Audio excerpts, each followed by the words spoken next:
Araw ng Biyernes at Araw ng Mga Patay, All Saint Day and All Souls Day. Sa araw na ito ating pakinggan ang mabuting balita.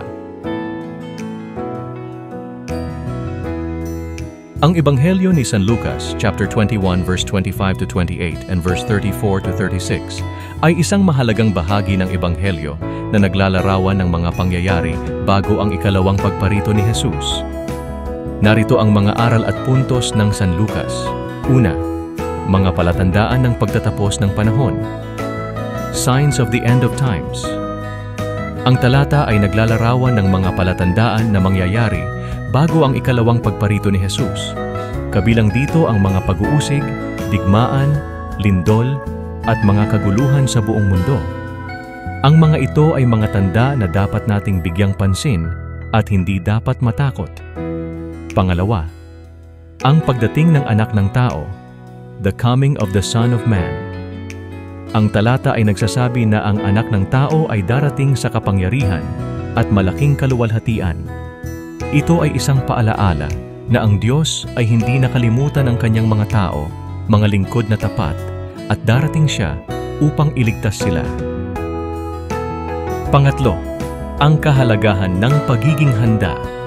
The importance of being prepared.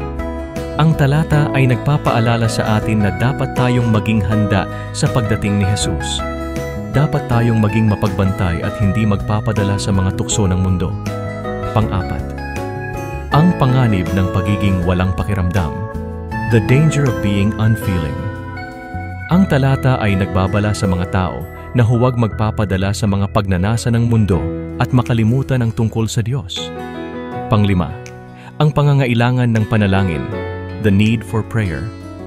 Ang talata ay nagpapaalala sa atin na dapat tayong manalangin palagi at humingi ng lakas sa Diyos upang mapaglabanan ang mga tukso ng daigdig na ito.